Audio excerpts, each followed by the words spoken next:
اس کے بعد نبی پاک صلی اللہ تعالی علیہ وسلم صبح جب تشریف لاتے ہیں صحابہ کے درمیان، اب امتحان کا وقت شروع ہے.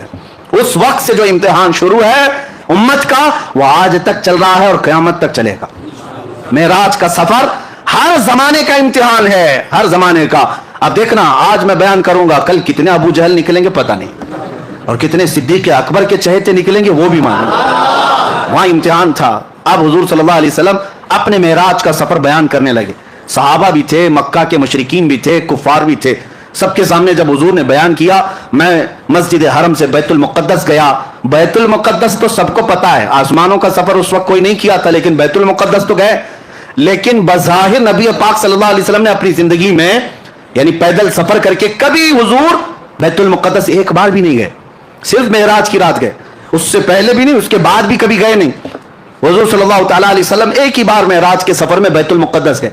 جب سب کو سنایا اور اس کے بعد نبیوں کی امامت کا واقعہ، پھر آسمانوں کا سفر، پھر اس کے بعد سدرۃ المنتہا، پھر عرش و کرسی، پھر مقام رب ذوالجلال، وصال کی لذتیں سنائے. اب جس کو ماننا تھا انہوں نے مان لیا، جس کو کچھ پوچھنا تھا انہوں نے پوچھ لیا، اور جس کو انکار کرنا تھا وہ ٹھٹا مار کر بھاگنے لگے. اسی محفل سے سب سے پہلے چیخ مار کر کے جو بھاگا تھا وہ ابو جہل تھا.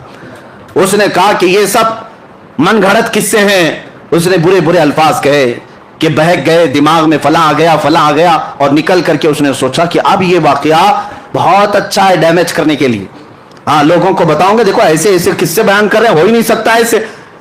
کون مانتا ہے ایسے واقعات کو اس زمانے میں جب سائنس ہی نہیں ہے، نہ کوئی راکٹ ہے، نہ کوئی پلین ہے کہ اڑ کر کے چلا جاتا، کچھ نہیں ہے. ابو جہل جب باہر نکلا تو سب سے پہلے ملاقات ابو بکر صدیق سے ہی ہوئی. حضرت ابو بکر صدیق محفل میں نہیں تھے جب حضور معراج کا واقعہ بیان کر رہے تھے، نہیں تھے، باہر تھے، آ رہے تھے کہیں سے. ابو جہل پکڑ لیا اور کہا ابو بکر ایک بہت اچھی خبر ہے.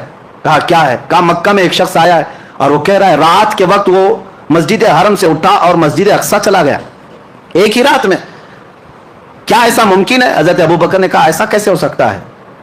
ایسا اتنا لمبا سفر 1400 کلومیٹر کا ایک رات میں کون کیسے کر سکتا ہے؟ وہ بھی اس وقت زیادہ سے زیادہ تیز رفتار اونٹ کی سواری تھی، اس کے علاوہ کوئی سواری نہیں. ایسا کیسے ہو سکتا ہے؟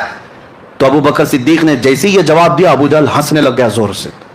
حضرت ابو بکر صدیق کو شک ہوا، پوچھا کون کہہ رہا ہے یہ بات، کون کہہ رہا ہے؟ ابو جہل نے کہا ابھی تو صرف میں نے مسجد اقصی تک کی بات کی، وہ تو اور آگے کی بات کر رہا ہے. تو حضرت ابو بکر صدیق نے کہا کہ اور کون کہہ رہا ہے؟ ابو جہل نے کہا تمہارا سب سے قریبی دوست محمد صلی اللہ علیہ وسلم. حضرت ابو بکر صدیق کہتے سن ابو جہل، تو بیت المقدس تک کے سفر کی بات کر رہا ہے، اگر میرے محبوب ساتوں آسمانوں کی بات کرے تب بھی میں مان لوں.